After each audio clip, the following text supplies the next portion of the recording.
పెద్దదందాల గ్రామానికి చెందిన జనసేన పార్టీ క్రియాశీలక సభ్యులు శ్రీ చందు వీర వెంకట వసంతరాయలు గారికి మొన్న జూలైలో గోదావరి జిల్లా దిగమరు వద్ద రోడ్డు ప్రమాదం చనిపోయారు. ఆయన సతీమణి ఆయన పాప కూడా ఉంటే వాళ్ళ తప్పించుకోగలిగారు, కానీ గాయాలతోటి పాపం ఆయన దురదృష్టవశాత్తు ఆయన మరణించారు.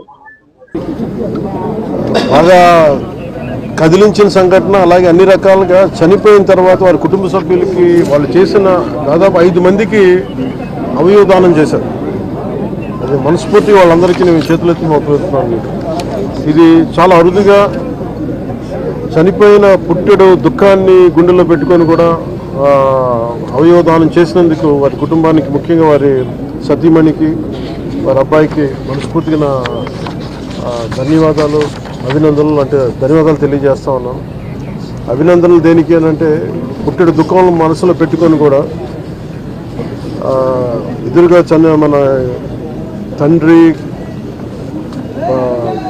ఆవిడ తండ్రిగా ఒక బిడ్డలకి, భర్తగా ఆవిడికి, ఆయన సతీమణికి అవన్నీ పుట్టెడు దుఃఖాన్ని గుండెల్లో పెట్టుకొని కూడా అవయవదానం చేయడం అనేది అసలు నిజంగా అది ఊహించలేనిది.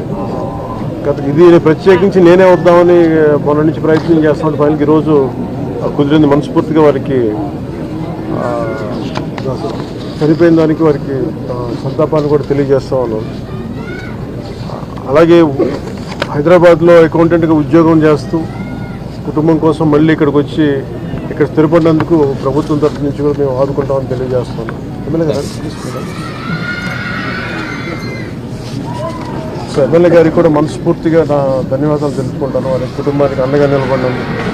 అలాగే కష్ట సమయంలో ఇంక 2-3 సమస్యలు ప్రస్తావించారు. వాటికి కూడా కలెక్టర్ గారితో, ఆర్డీవీ గారితో మాట్లాడి ఖచ్చితంగా సహకరిస్తామని చెప్పారు. భవిష్యత్తులో కూడా పాపకి ప్రత్యేకించి శ్రవణం లేదంటే 2 డెఫ్ అండ్ డమ్ కూడా ప్రత్యేకమైన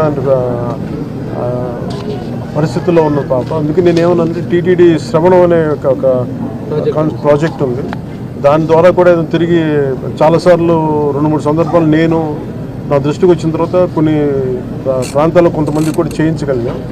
అలాగే పాపకు కూడా తిరిగి వినిపించేలాగా దాన్ని టీటీడీ సహకారంతో చేద్దామని అది కూడా వారికి తెలియజేస్తాం.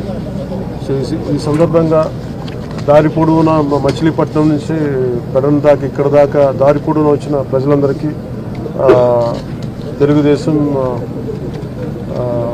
మద్దతుదారులందరికీ, ఎమ్మెల్యే గారికి, అలాగే జనసేన నాయకులకి, కార్యకర్తలకి, ప్రజలందరికీ కూడా, మద్దతుదారులందరికీ కూడా ప్రత్యేక ధన్యవాదాలు తెలియజేస్తాను.